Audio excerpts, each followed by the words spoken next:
impresionante porque nunca, nunca, nunca en un virus se había visto que hubieran genes que estuvieran involucrados en este tipo de cosas. Nunca. O sea, esto fue como wow, ¿no? Esto es un monstruo. Esto es un señor virus.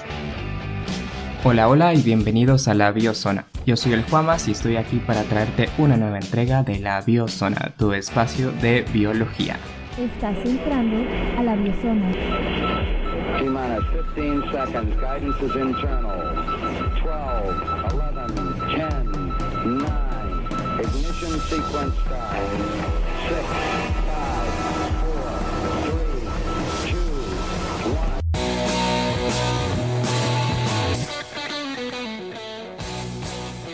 Y esta semana seguimos con la virología, con Kat, desde Cuernavaca, Morelos, México. Hola a todos, un gusto escucharlos de nuevo. O bueno, que me escuchen a mí un ratito.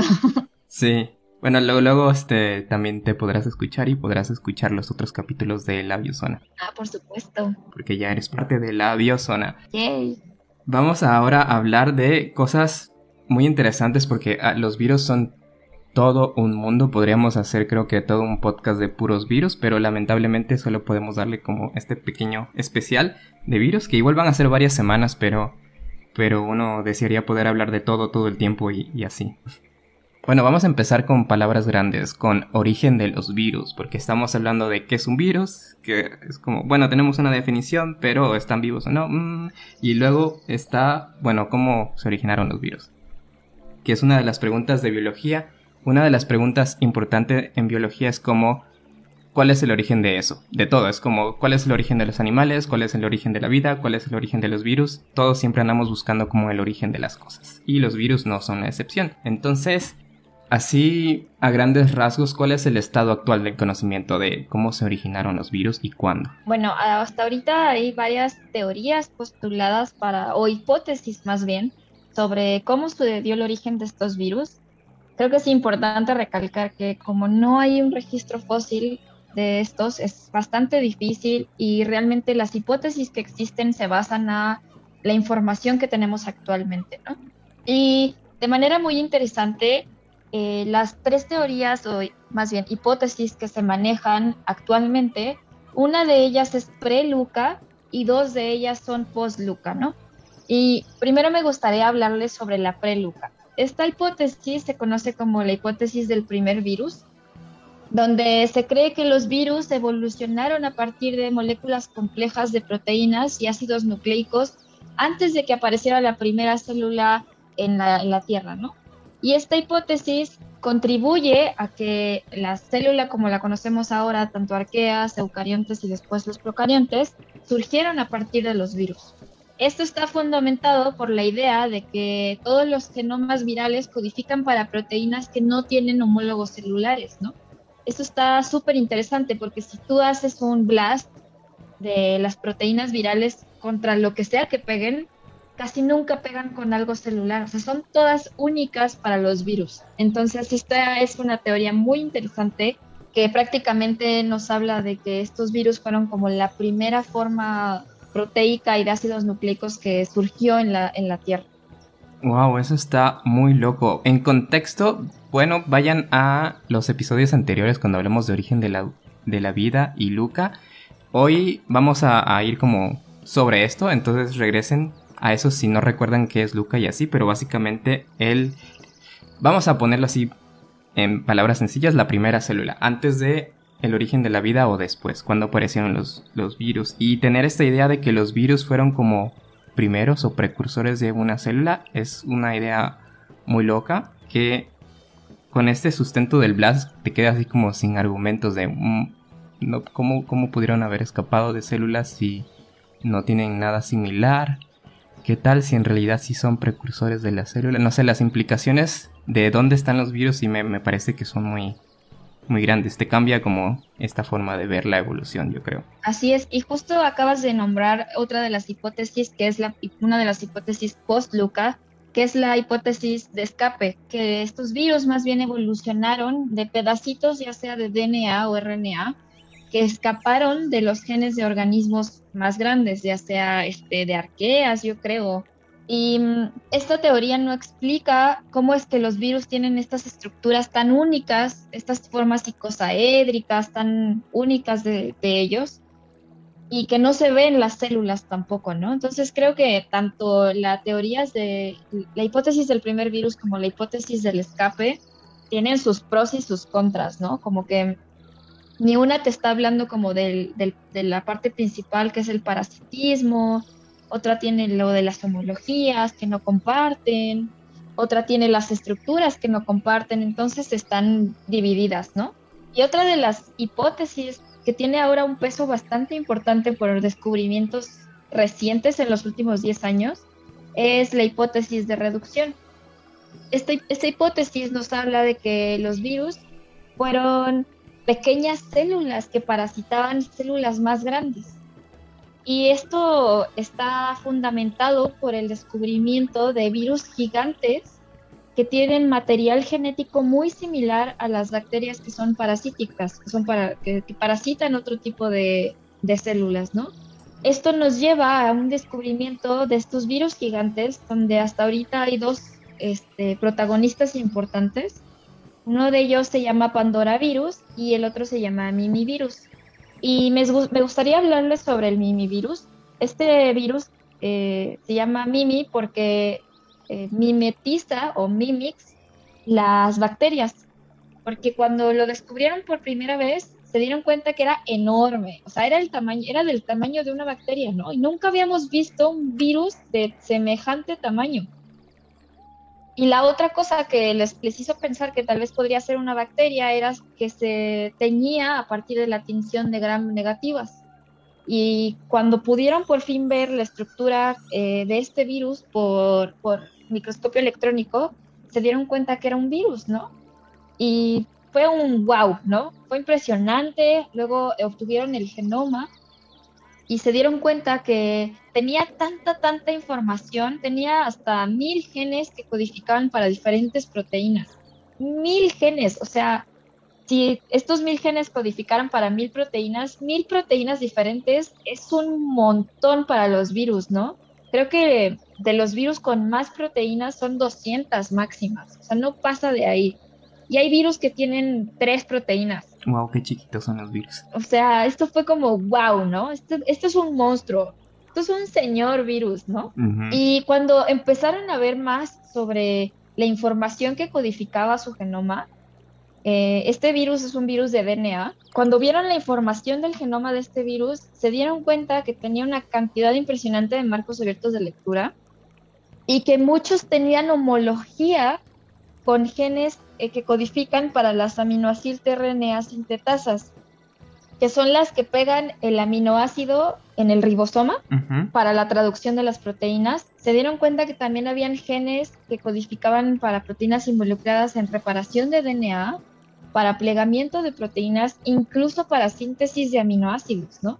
Y esto fue así de impresionante porque nunca en un virus se había visto que hubieran genes que estuvieran involucrados en este tipo de cosas. Nunca. Es como una complejidad bárbara para un virus. Ajá, y bueno, otra cosa que me faltó decirles es que este mimivirus infecta amebas. Entonces, pues también es como, no es un área muy común que se estudie. Entonces, tal vez por eso nos tardamos tanto en encontrarlo. Pero a partir de esta información de este mimivirus, te favorece la teoría de que los virus son un modelo regresivo, porque probablemente este virus perdió genes que estaban implicados en la traducción a medida de que fue estableciéndose la relación patógeno-hospedero. Dijiste tantas cosas tan interesantes que no sé en dónde detenerme, porque dijiste un montón de cosas. Entonces voy a empezar con lo más irrelevante, que es cuando mencionaste lo de las amebas, que infecta amebas y que por eso no lo habíamos descubierto antes.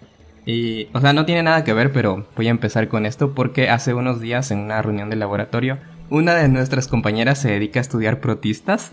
Entonces, porque nuestro laboratorio es así como diferente, cada quien hace algo diferente, pero ella estudia protistas y una de las preguntas que decía que siempre le hacen, bueno, ¿y eso tiene relevancia directa para el estudio de cáncer o algo así? Decía, no, solamente es como nos sirve a nosotros. los que estudiamos protistas. Pero creo que de ahí salen muchas respuestas muy interesantes y con muchas implicaciones de cómo vemos la evolución. Y por ejemplo estos mimivirus pues vienen de ahí.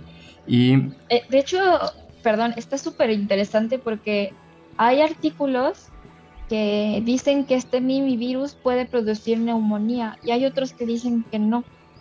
Entonces, neumonía en humanos. perdón, la ameba que infecta el mimivirus puede producir neumonía en humanos. Hay artículos que dicen que sí y otros que no.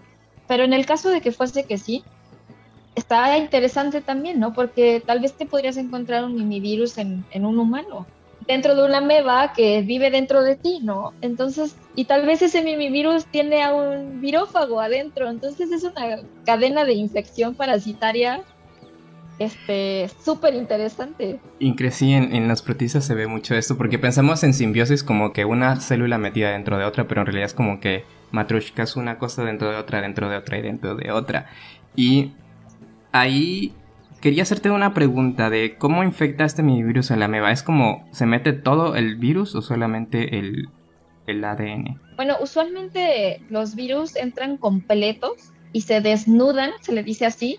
Desnudan es cuando exponen el genoma, pero es una buena idea, es una buena pregunta, porque al ser tan grande, no sé si entraría completo, pero yo supondría que sí, porque no he visto ni un ejemplo de un virus que no entre completo. Porque con esto de la hipótesis de la reducción, que me parece muy interesante, eso fue de lo más relevante de las cosas que se me ocurrieron de estas teorías, pero de la hipótesis de la reducción me viene a la mente, por ejemplo, Wolbachia, que es esta bacteria que es un parásito intracelular. Sí, la que cambia el género, ¿no? De los insectos. Sí, y eso me parece muy loco porque es una bacteria, pero se mete a las células. Y hay muchas bacterias que hacen esto, o sea, parásitos que también son intracelulares. Me parece curioso porque esa fue una de las definiciones, ¿no? De virus, parásito intracelular obligado. Ajá.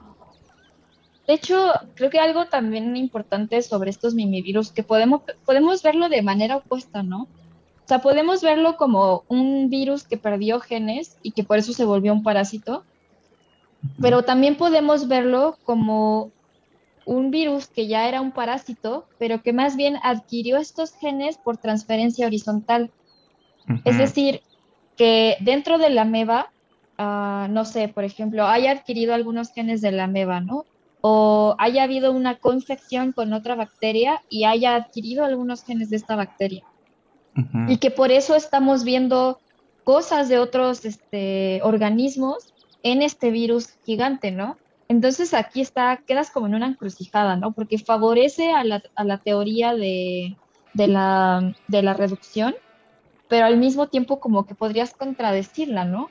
Sí, es como dependiendo de cómo pongas tu evidencia, puedes hacer el caso para una cosa o la otra. Y ahí tendrías que ver cómo decides, y creo que esto está en el corazón de la filosofía de la biología. Porque una de las cosas que siempre se ve en biología al inicio, cuando tomas tus primeros pasos en la sistemática, te dicen la parsimonia.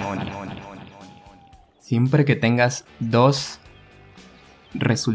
siempre que tengas un resultado, pero dos formas para llegar a ese resultado o más, es más probable que haya ocurrido la que fue menos complicada o con menos pasos. Y siempre te dicen, bueno, ¿qué es más fácil? ¿Ganar algo o perderlo?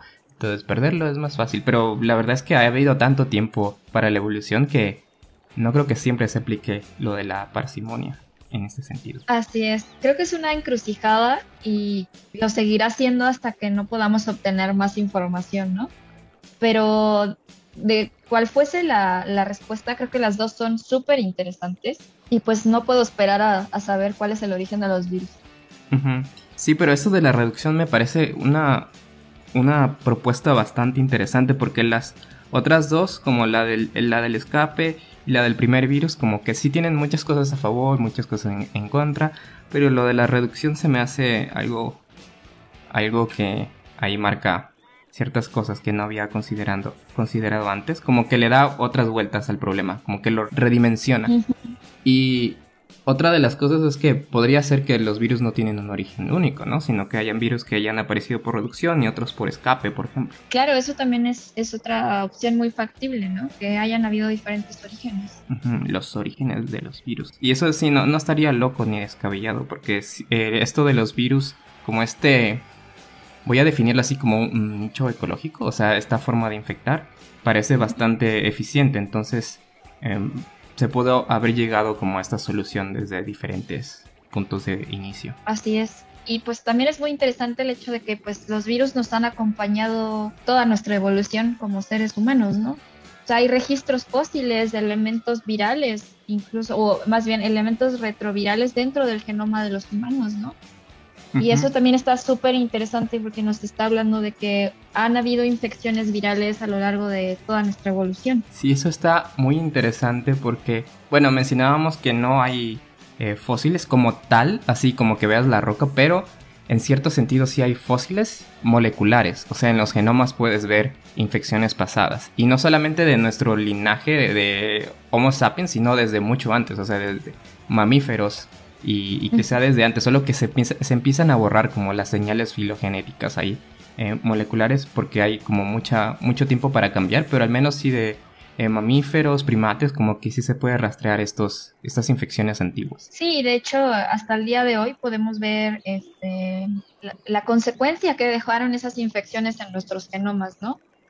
Por ejemplo, en nosotros los humanos, gran parte de nuestro genoma no es codificante, ¿no? No codifica para ninguna proteína y mucha de esa fracción de DNA no codificante se sabe que son estos elementos, ya sean transposones o algún otro tipo de elemento que provienen de infecciones a lo largo de la evolución. Yuhu, otra palabra, activaste otra palabra, transposones. ¿Qué es un transposón? Un transposón es un elemento de DNA móvil. Es decir, es una secuencia de DNA que tiene la capacidad de cortarse, escindirse y después pegarse en otros lugares del genoma, ¿no? No en cualquiera, pero sí en otros lugares. Y esto está padre porque si lo ves en el transcurso de la evolución, estos saltos de estos transposones podrían implicar interrupciones en genes o cambios en la expresión de algún gen, ya sea en que se exprese más o en que se exprese menos, y la verdad está súper interesante, ¿no? Un ejemplo que les puedo contar sobre los transposones, por ejemplo, en el maíz, son los colores. Los colores del maíz se deben a estos saltos de transposones que tiene el genoma del maíz. Sí, y dependiendo de dónde caiga puede afectar en gran medida, ¿no? El desarrollo del individuo, ¿no? Así es. Pero ¿de dónde vienen estos transposones y qué tienen que ver con los virus? Pues se cree y se sabe que estos transposones en algún momento fueron virus que tenían la capacidad de incorporarse al genoma y que en algún momento de la evolución estos virus que se incorporaron perdieron la capacidad para formar las proteínas estructurales. Y al perder la capacidad para formar las proteínas estructurales, pierden la posibilidad de formar estas partículas y de que estas partículas abandonen la célula. Entonces quedan atrapados en nuestro genoma y algunos tienen la capacidad de saltar, otros ya solo se quedaron ahí inmóviles. Algunos de hecho codifican para transcriptasas. Está muy interesante, creo que es otro campo muy interesante de la gente que estudia genética y que está ampliamente relacionado con los virus en el aspecto evolutivo. Sí, cada punto que tratamos como que da para hacer todo, no un episodio, sino todo una serie de podcasts de cada tema. Sí, está padrísimo. Como si fuera agua, necesitamos que escuchen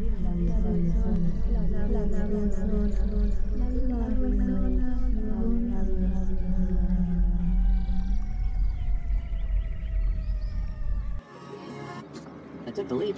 Somebody's heart.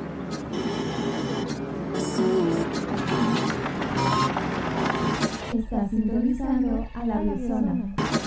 Porque otra de las cosas muy sorprendentes que me enteré, bueno, platicando contigo y que ya lo mencionamos así como de ladito, pero no nos detuvimos, fue esto de los virófagos. ¿Conocerán a los bacteriófagos, que son virus que infectan bacterias?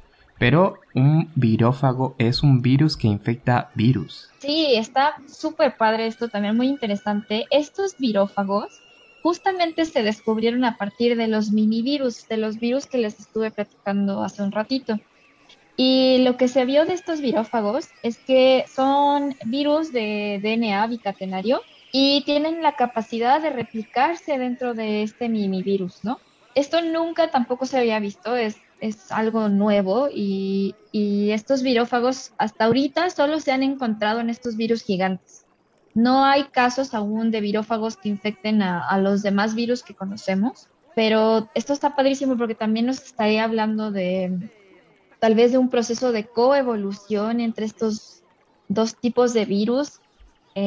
No sé, es nuevo, hay muy poquita información, esto debe tener unos 10 años más o menos que se descubrió y pues creo que todos quedamos con ganas de saber mucho más sobre estos virófagos. Sí, es muy rico porque te da para pensar en especulaciones al respecto, ¿no? De abonar a la teoría de la reducción o no, porque tiene un tamaño que ya permite que haya este tipo de interacciones, ¿no? Con otros virus, que algo lo pueda parasitar, porque siento que a lo mejor en los virus tan pequeños, digo, esto ya es el terreno de la especulación, por supuesto, porque es algo nuevo, pero, por ejemplo, en los virus más pequeños puede ser que no, o sea, sean lo suficientemente pequeños como para que haya este tipo de interacciones. O sea, no hay nada que parasitar ahí porque está muy chiquito. Pero una vez que ya tienes como suficiente tamaño, pues ya eres susceptible a que algo te infecte. Y la otra cosa es, como mencionábamos, esto de que el mimivirus es un virus que todavía no ha tenido suficiente tiempo para reducirse hasta ser como chiquitito o ha ido creciendo, como recombinándose con otros virus, por ejemplo, o no sé. Eso ya es especulación, obviamente, pero hay muchas cosas ahí que te podrías pasar en una tarde viendo un atardecer hablando de cosas locas, ya no científicas, pero que rozan ahí la especulación. Sí, creo que hay mucha información que podemos sacar, pero pues sí está muy interesante, ¿no? O sea, un virófago que infecta un mimivirus que infecta una ameba y una ameba que infecta a un humano, ¿no? O sea, Como la canción ya no me acuerdo cómo era, de La Rama había, no me acuerdo cómo era, pero no sé si la llegaste a escuchar. ay, no, no sé cuál es, pero sí da para una canción. Sí, es una canción de niños, de como tipo Boy Scouts y así, que ibas como agregando elementos al final, como en la rama había o sea, no me la sé, pero en la rama había un pajarito, el pajarito estaba no sé dónde, como que vas añadiendo como Sumándole. elementos, sí. Claro, sí, sí, está muy padre, ¿no? Y creo que ya son varios grupos en el mundo que están estudiando estos virus gigantes y de paso estudiando a los virófagos, yo creo, ¿no? Entonces, esperemos que saquen pronto unos artículos padres, ¿no? Para seguir aumentando el conocimiento. Ujú. Y dentro de esos virus grandotes, creo, esto no lo hemos mencionado porque una de las cosas que estuvimos hablando es que cabe la posibilidad que en estos virus grandes, en estos megavirus, minivirus, pandoravirus, puedan haber ciertas proteínas y cosas que más bien ya te están hablando de un ambiente celular, ¿no? ¿Cabría la Sí, posibilidad? justo es lo que te comentaba de que ya se ha visto que hay una homología con genes celulares. Entonces, esto de lo que te decía de los tRNA sintetasas, lo del plegamiento de proteínas, incluso la síntesis de aminoácidos, o sea, eso está, eh, te digo que a mí me impresiona mucho porque esos son términos que nunca hablas en virología, ¿no? Son cosas Ujú. celulares, totalmente celulares, o sea, hablar de un virus que pueda sintetizar alguno que otro aminoácido es impresionante. Ujú, porque ya te está hablando de un metabolismo, ¿no? Ajá, de un posible metabolismo. Y de hecho, ya no pude indagar un poquito más, pero creo que hay algunos artículos que sugieren que incluso puede producir energía, puede producir ATP, este minivirus. Y eso es, no quise hablarlo antes porque dije, bueno, Está muy revelador. está muy revelador, muy aventurado, ¿no? Pero si eso fuese posible, o sea, un virus que produce ATP, ya casi te habla de una independencia del virus, ¿no? Sí, virus al poder. O sea, Y tal vez son todas estas características las que le dan la oportunidad a otro virus que lo infecte, ¿no? Porque ya se está pareciendo más a una célula que a un virus. Ujú. Sí, porque ya si ya generas cosas, alguien puede venir y robártelas, ¿no? Claro. Ladrón que roba a ladrón. Y eso, pero hay muchas cosas que hablar, pero antes de eso no quiero perder la oportunidad de adentrarnos a cómo es un día en la vida de Kat en el laboratorio. Y eso me gustaría que nos platicaras un poquito de cómo fue tu trabajo de licenciatura y después que ahora nos cuentas que estás en el posgrado, ahora nos cuentas de eso y cómo es tu día a día, cómo trabajas con virus, qué cosas tienes que hacer, mezclar líquidos, qué instrumentos usas y demás. Cuéntanos así como cómo es tu día. Bueno, pues cuando yo ingresé al laboratorio en la licenciatura, no sabía absolutamente nada. Para mí fue aprender arduamente un año, tanto sobre virología clásica como cosas básicas de laboratorio, ¿no? Preparar soluciones, utilizar equipo, no sé, hacerte horarios, a diseñar tus experimentos, ver tus resultados, interpretar tus resultados. Creo que fue y sigue siendo una odisea muy padre y a veces también frustrante, porque la ciencia es frustrante, hay que admitirlo. Ujú. Y pues cuando llegué al laboratorio conocí a mi jefe, el doctor Carlos Arias, y me dijo, mira, nosotros trabajamos aquí en el laboratorio con dos familias de virus, los astrovirus y los rotavirus, ¿no? Me dijo, a mí me gustaría adentrarme con los astrovirus y especialmente con una nueva especie de astrovirus que se ha reportado puede infectar sistema nervioso.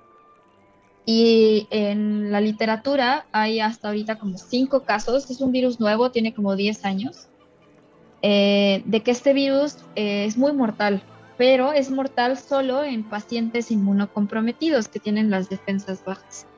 Y yo dije, wow, esto es nuevo, esto es diferente, yo lo quiero hacer. Y como no se sabía nada de este astrovirus, que se llama astrovirus BA1, dije, y nos propusimos con mi tutor, el doctor, conocer lo más básico y esencial sobre este virus, ¿no? Y eso sería la virología clásica, que sería conocer, por ejemplo, qué líneas infecta, cuánto tiempo se tarda en entrar el virus a la célula, cómo va aumentando a lo largo del tiempo de la infección el número de partículas del virus, si requiere algún tipo de procesamiento especial o no dentro de la célula. Entonces, durante la licenciatura nos dedicamos a caracterizar todos estos aspectos básicos, súper básicos de este virus, ¿no? Y aunque sea tan básico, me gustaría decirles que esto tan básico da pie después a todo lo demás, ¿no? Ujú. Sí, creo que necesitas conocer estas cosas y me gusta porque es como lo romántico, no es como casi como naturalismo, podría decir. No es esto precisamente, pero la parte básica me apasiona mucho. De cómo funciona el Sí, virus y qué hace. sí, de hecho, esta información en todos los virus es muy valiosa porque después es la que te permite ya diseñar experimentos más rebuscados. Por ejemplo, hacer una vacuna, hacer anticuerpos, obtener anticuerpos y después ver algún tipo de droga. No sé, de la ciencia básica sale después la ciencia aplicada, ¿no? Ujú. Y, y de manera muy interesante con este astrovirus nuevo que infectaba, les digo que infecta células del sistema nervioso en el cerebro, nos dimos cuenta que era muy diferente a la especie de astrovirus que infecta normalmente a los humanos, que es la que infecta en estómago, bueno, en el intestino. Y normalmente este virus produce diarrea y problemas a nivel de estómago. Y cuando empezamos a comparar cómo era el virus que yo estaba estudiando con los clásicos, nos dimos cuenta que eran muy diferentes, a nivel de ciclo replicativo, ¿no? Ujú. O sea, a Eh, un, nivel, si los ves dos fotos, digamos, se ven igual. ajá, Estructuralmente son muy similares. así es. O sea, por fuera los ves muy similares, ¿no? Cuando ves el genoma, también se parecen mucho, ¿no? Ambos codifican para las mismas proteínas, pero cuando ya empiezas a ver detallitos a nivel de cómo se replica, las proteínas que produce, cómo se cortan, cómo se procesan estas proteínas, quiénes procesan estas proteínas y dónde se procesan, ya sea dentro o fuera de la célula. Ahí nos dimos cuenta que este virus que estaba estudiando era muy diferente al astrovirus clásico y pues yo fascinada, ¿no? Porque si dices, si algo tan cercano que también infecta a humanos es tan diferente, o sea, ¿cómo adquirió todas estas diferencias? ¿En cuánto tiempo las adquirió? ¿Cómo llegó siquiera al cerebro, ¿no? Tal vez reconoce un receptor diferente, ¿no? Que fue lo que estuvimos platicando la primera sesión, ¿no? Es impresionante qué tan diferentes pueden ser a pesar de que sean tan parecidos en algunas cosas, como la estructura y el genoma. Son dos especies diferentes de astrovirus, ¿no? Así Y ayúdanos a la imaginación, porque estamos aquí en radio, pero ¿cómo se ve este astrovirus? De hecho, se llama Astro porque la primera vez que lo vieron, que fue como por ahí en 1970, tenía una forma de una estrellita. Por eso es Astro De estrella. pues de estrella.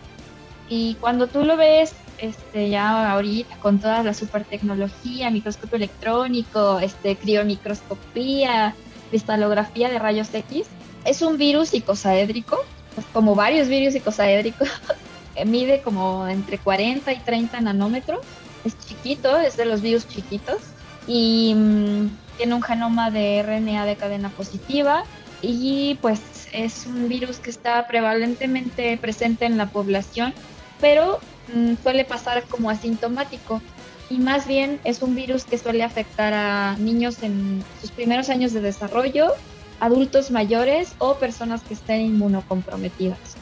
Ya veo, ok. Y bueno, entonces tenemos que tenías una de esa especie ataca al sistema digestivo y que podría estar cercanamente relacionado o no, se saltó al sistema nervioso. Así es. ¿No? Porque no se sabe si están realmente tan cercanos o sí. O sea, de hecho, Bueno, cercanos me refiero a que uno haya dado origen al otro. No, definitivamente no. De hecho, cuando tú haces, por ejemplo, un árbol de la secuencia que codifica para las proteínas estructurales, ¿y por qué escoges las estructurales? Porque las estructurales son las que dan el reconocimiento al receptor. Uh-huh. Y lo ves esto en una imagen, los clásicos, que son los que infectan pancita, están hasta el otro lado del árbol de estos astrovirus que infectan sistema nervioso. O sea, están muy, muy, muy, muy separados. Y de hecho este nuevo astrovirus que infecta el sistema nervioso está más emparentado a nivel de secuencia de las proteínas estructurales con astrovirus que infectan otros mamíferos como bisones, como vacas, como cerdos. Entonces también está interesante.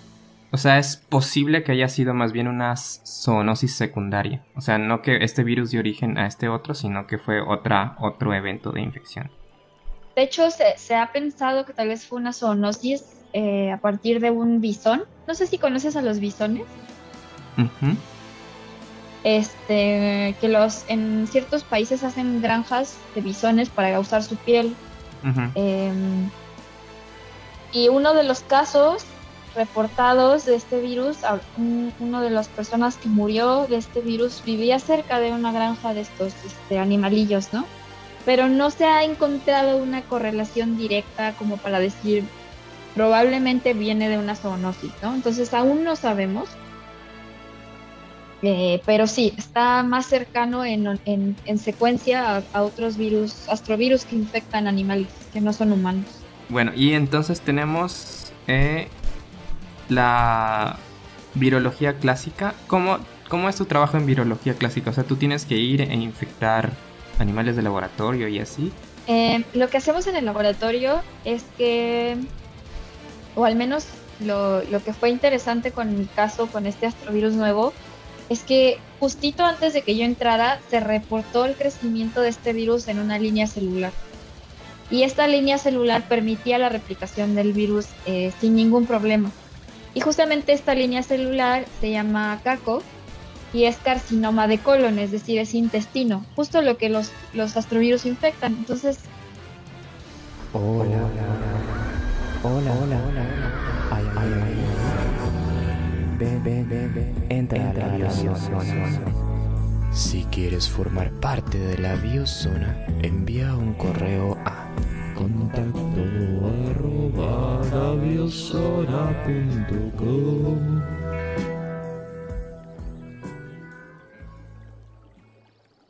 Se dio el caso de que este astrovirus crecía muy bien en esta línea celular. Entonces, en un día normal que yo quisiera hacer un experimento, yo llegaba al laboratorio, tenía que tener mi cultivo de células ya listo, tener una monocapa bonita y confluente, y posteriormente yo la infectaba y dependiendo del experimento que estuviera haciendo, era el tiempo que transcurría o lo que yo le echaba a ese medio de cultivo, etcétera, etcétera, ¿no? Y con las herramientas con las que yo estuve más trabajando en la licenciatura, fue con inmunoensayos y con Western blots, principalmente para ver qué estaba pasando con las proteínas del virus, tanto las estructurales como las no estructurales. Y estas dos herramientas nos permitían observar esas proteínas. Ya estuvimos platicando con B. Serraira sobre los Western blots, pero así muy rápidamente nos puedes comentar cómo son los inmunoensayos, así muy breve. En este caso, este astrovirus, todos los astrovirus no son virus que tengan un ciclo lítico que rompa la célula. Más bien estos virus usan alguna estrategia que aún desconocemos que permite que salgan sin destruir la célula. Entonces, nosotros no podemos, por ejemplo, infectar a una monocapa y ver que se mueran las células, porque nunca se mueren, al menos no por la infección, ¿no? Entonces, una de las metodologías que se usa para ver si el virus salió de la célula o si está infectando más células es hacer un inmunoensayo. Y para esto lo que hacemos es tener un anticuerpo que reconozca a alguna proteína estructural del virus y crecemos una monocapa de células y agregamos la muestra que queramos analizar, que ya estaba infectada previamente a esa monocapa. Dejamos que ocurra la infección y después agregamos un anticuerpo secundario que reconozca al anticuerpo primario y que a la vez tiene una peroxidasa unida. Cuando tú le agregas el sustrato, produce una reacción de color y se ven unos poquitos rojos. Entonces, si tú tomas esa plaquita y la llevas al microscopio, puedes ver muchos puntitos rojos que indican que en esas células se estaba llevando a cabo el proceso de replicación del virus. Entonces tú vas contando en el microscopio, así como con un contapollos, como con un cliquero, vas contando el número de focos que ves por pozo. Y así es como determinas cuántos virus tienes por célula, que es lo que se le conoce como unidades formadoras de foco. Oh, está curioso, interesante y gracioso, me Sí, imagino, contando pollos. Sí, la verdad, vas contando pollos, pero vas contando virus más bien, o células infectadas. Y así es como cuantificamos en el laboratorio con este tipo de virus que no producen la muerte celular, cuántos virus tenemos en esa muestra, ¿no? Entonces, eso es como la virología clásica, ¿no? Porque no estás metiendo ni ensayos de, por ejemplo, PCR o PCR en tiempo real u otro tipo de cosas. O sea, estás viendo con herramientas medianamente simples el proceso de infección ahí en tus ojos en un microscopio óptico. Como que lo ves a nivel celular, más o menos, ¿no? Podría pensar. Ajá, más bien. Y después, ¿qué tenemos más allá cuando queremos ya meter cosas más sofisticadas?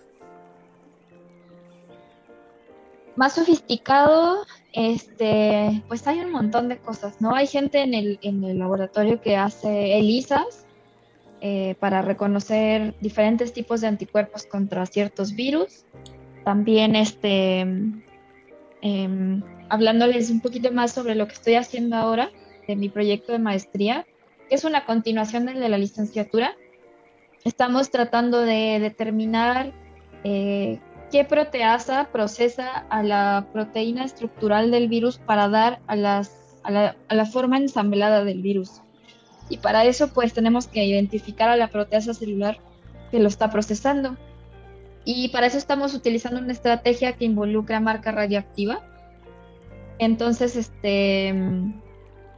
es tener otro tipo de precauciones, ¿no? Porque la marca radioactiva, pues a pesar de que trabajamos con una marca que no tiene tantos ciclos de vida, aún así es importante cuidarse, ¿no? Ujú. Sí, porque estás trabajando con el virus activo, ¿no? Y Bueno, lo que pasa es que con este astrovirus y otro, por ejemplo, o rotavirus, que también lo trabajamos en el laboratorio, son virus que no requieren un nivel de bioseguridad tan alto, ¿no? O sea, podrías trabajar con ellos en un laboratorio nivel 1 o nivel 2. Y eso te confiere la ventaja de que puedes trabajar con el virus completito. O sea, el mero virus, ahí lo tienes en tu mesa, ¿no? ujú, Pero cuando ya quieres trabajar con virus que sabes que son de importancia médica más compleja, por ejemplo, en el instituto donde yo estoy hay gente que trabaja con dengue o con Zika o con chikungunya, cosas así. Ellos ya no trabajan con el virus per se, sino que trabajan, por ejemplo, con plásmidos que contengan la región de interés del virus que ellos necesitan para hacer experimentos. ok, trabajan con una parte del virus para disminuir Así es. la peligrosidad. Sí, y a no ser de que, claro, tengas un laboratorio pues con la capacidad de seguridad para trabajar con virus más complejos, pues los puedes trabajar, ¿no? Pero las medidas de seguridad van cambiando mucho y pues por supuesto un laboratorio de nivel 3, 4 son mucho más caros. Ujú. A mí me gustaría hablar de eso porque siempre oigo y me da mucho así como en las películas de nivel laboratorio nivel 5, pero más o menos a grandes rasgos, ¿cuáles son los niveles y qué diferencia entre un nivel 1, 2, 3, 4, 5? Son 4 niveles, nada más, no son, creo que no llega al 5, son 4. Y lo que tengo entendido es que bueno, son 4 niveles de bioseguridad y lo que va cambiando en ellos es justamente la seguridad que te dan a ti, ¿no? Y de que la muestra no vaya, por ejemplo, a salirse del laboratorio o del lugar donde tú la estás analizando. En un nivel 1, pues usualmente trabajas con alguna campana que tenga, no sé, UV o un mechero, cosas más simples, ¿no? Eh, no te preocupa tanto que este organismo pueda salir del laboratorio, o sea, es Ujú. como inocuo. Es como un laboratorio de los que teníamos en la facultad, ¿no? Así como Ajá, más sí, una lámpara UV. así es, nada más que eso, ¿no? Luego en un 2, por ejemplo, ya tenemos alguna campana con flujo laminar, también que tengan su propia UV. Algunas tienen también un vidrio que impide que te salpiquen cosas y también implica el uso de guantes y bata. Por ejemplo, si tú entras al cultivo celular, tienes que llevar tu batita, tus guantecitos y todas esas cosas, ¿no? Por ejemplo, en mi laboratorio es entre 1 y 2. Ujú. Sí, una bata Luego, limpia, no como los estudiantes que van, creo que lavan la bata una vez en la carrera. sí, O, sí, o- no, o directamente las tintan para que no se ven. Entonces, pero sí, tu bata limpia. Y sí, mi laboratorio creo que también anda por ahí el 2 porque tiene el flujo y la y el vidrio, pero no, realmente no usamos nada peligroso. ujú. Y por ejemplo, en el nivel 3, ya hay contención, ¿no? Ya hay como separación Como que ya de empieza los aquí lu- lo interesante. Ajá, ya empiezas a separar espacios, ¿no? Y hay mucha mayor ventilación, hay flujo laminar en todos lados, o sea, el aire se está filtrando constantemente, ¿no? En este tipo de laboratorios. Además de que, por supuesto, ya hay mucha mayor protección, tal vez ahí ya vas a usar una careta, un cubrebocas, obviamente o sea, la careta ya implica unos lentes, guantes, batas, botas, Ya te empiezas a vestir como astronauta. Ah, así es.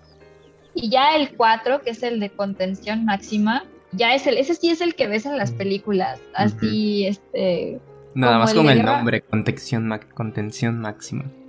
ajá, como el de Guerra Mundial Z, no sé si la Ujú. viste. Sí, creo que sí la Bueno, vi. Ujú.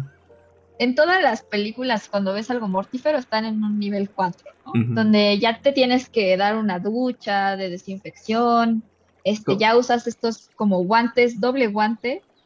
Ajá, como esas campanas que tienen guante, ¿no? Que ni siquiera entras a la campana, sino que... Así es, y Sí, ya entras tú, ahora sí entras en traje espacial, ¿no? Que tiene su ujú. propio suministro de aire. Sí, ahora sí ya no hay em, mucha diferencia con el traje. Son esos trajes amarillos, ¿no? Y bueno, no ajá, necesita ser amarillo, pero para darle más drama. sí,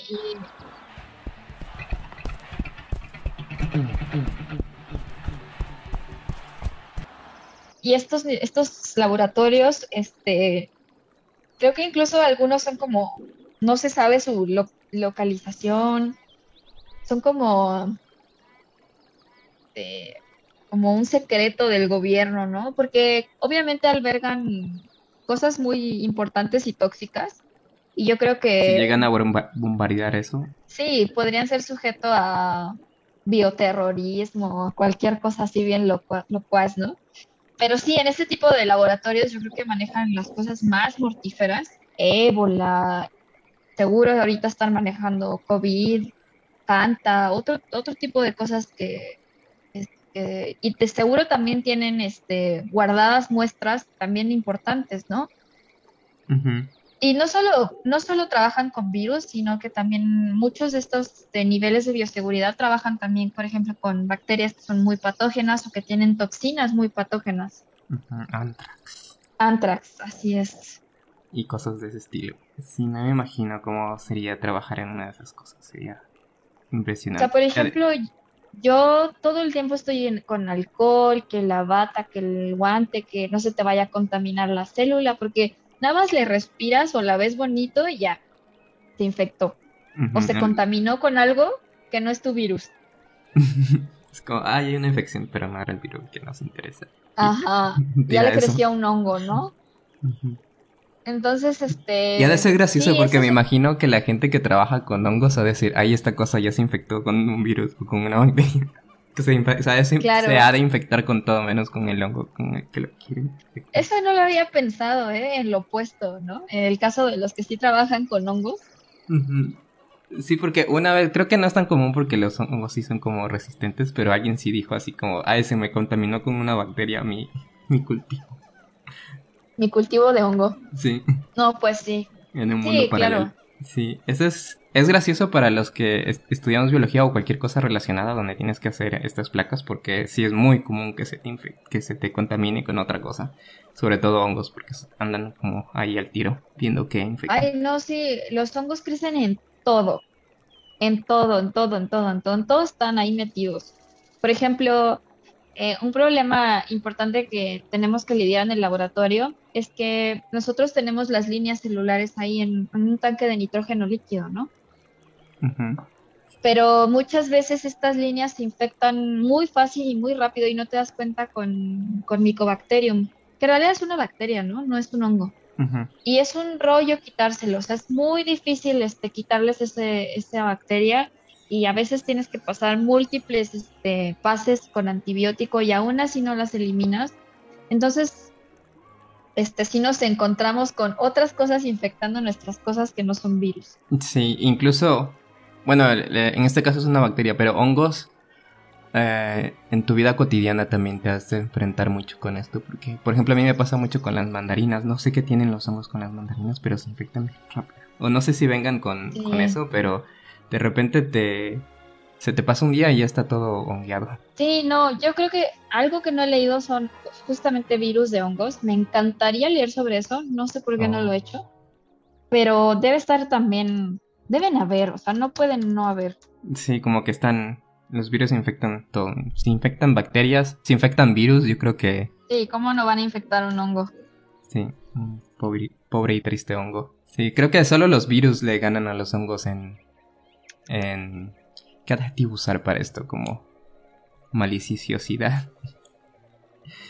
¡Ay, Eh, sí existen! Se llaman micovirus. Micovirus, interesante. Bueno, lo veía venir, pero suena gracioso. Sí, no, todo lo mico es, ya sabes, mico. Todo lo mico es mico. Micovirus. Bueno, y entonces, este fue tu trabajo extendido de bueno, Astrovirus ha sido como desde que entraste ahí. Yo creo que de ahí ya no te sales, ¿no? Es como, de aquí soy y ahí vas a seguir. ¿Planeas ahora terminar tu maestría y planeas seguir en el doctorado con Astrovirus o planeas como cambiar de rumbo hacia otra cosa? Pues me encantaría seguir con virología. Creo que ahorita especialmente van a haber muchos recursos para estudiar los virus y creo que va a tener un auge importante en los años que vienen. Entonces, por supuesto, me encantaría hacer el doctorado en virología. En realidad, con cualquier virus. No me molestaría ni seguir con astro ni con otro. Entonces, estoy abierta a cualquier virus que se presente. Ujú, lo que venga, porque sí, como mencionas, va a ser como toda una nueva era de prestarle atención a los virus y a prevenir futuras pandemias también. Necesitamos el conocimiento básico y el aplicado, ambos, para poder Así es. prevenir, porque esto no se va a detener, menos si no detenemos el cambio climático y otras cosas que después estaremos hablando, pero todo tiene que ver con esto. Ujú. Y pues sí, me parece muy interesante todo lo que nos cuentas, porque quiero rescatar, ya para cerrar, esto que decías al inicio, que llegaste y que no sabías nada de virus. Tenías como la pasión, pero no tenías ni idea de cómo se trabaja en virología ni eso. Y eso es algo que quiero rescatar precisamente porque mucha gente tiene la idea de que esas cosas difíciles o los científicos son personas que lo saben todo y no sé qué. Pero la verdad es que uno, cuando empieza en un campo, entra así, pues sin saber nada, porque obviamente eso no son cosas que aprendes en la secundaria ni en la prepa, sino ni siquiera a veces en la universidad. Tienes que como que meterte y estarle ahí, básicamente aprender por tu cuenta. Que esa es una de las cosas que tienes que hacer si quieres llegar a trabajar en lo que te gusta. Buscar tu pasión y trabajar por tu cuenta porque nadie va a venir y, bueno, mira, aquí están todos los virus, apréndelo. Sí, creo que eso es importante, ¿no? Creo que si te gusta algo y aunque no sepas nada de ello, aventarse, ¿no? Y sin miedo. Porque puede ser intimidante, ¿no? Que llegas y, no sé nada de eso, mejor no, aunque me guste no lo voy a tratar porque no sé nada. Sí, creo que hay que aventarse y preguntar. Creo que a veces nos da mucho miedo, al menos en el ambiente científico, preguntarle a los que ya van más avanzados, los que son así súper jefes de grupo, SNI 3 y otro tipo de cosas, perderle el miedo, ¿no? Somos todos pares y todos nos estamos apoyando, así que no nos tiene que dar miedo preguntar y aprender. Ujú, estamos aquí para aprender. Y eso es una de las cosas que aprendí, que vamos a estarlo hablando luego, pero que puedes mandar un correo a cualquier investigador y algunos están ocupados y puede que tu correo se pierda por ahí, pero la mayoría sí busca el momento para contestarte. Si escribes como adecuadamente, no vas así como de, hey, contéstame esto, no, pero si vas como con una duda legítima, la mayoría de las veces te contesta. Sí, incluso cuando tienes duda en un artículo o te interesó mucho, puedes escribirle al autor o a alguno de los que están ahí citados y probablemente te respondan, ¿no? Entonces, creo que hay que abrirnos un poquito más a ese tipo de cosas, porque usualmente siento que en este ambiente de la ciencia es muy vertical, cuando las relaciones deberían ser muy horizontales, ¿no? Entonces, pues sí, preguntar sin miedo. Ujú. Sí, vamos a estar hablando de eso más adelante y también más adelante vamos a ver si te traemos de vuelta para hablar a más detalles sobre evolución de los virus y otras cosas, muchas cosas que nos quedamos sin tocar aquí, pero que sí nos gustaría como hablar a más detalle, porque aquí sale muchas cosas de la evolución. Una de las cosas que me gustan de los virus es que te permiten como estudiar la evolución básicamente en tiempo real. Así es. Entonces, bueno, estaríamos volviendo a verte, Kat, pero obviamente, bienvenida a la Biosana y después nos estarás contando de más cosas de los virus. Pues muchas gracias, un gusto. Saludos a todos. Nos vemos, bye. Bye.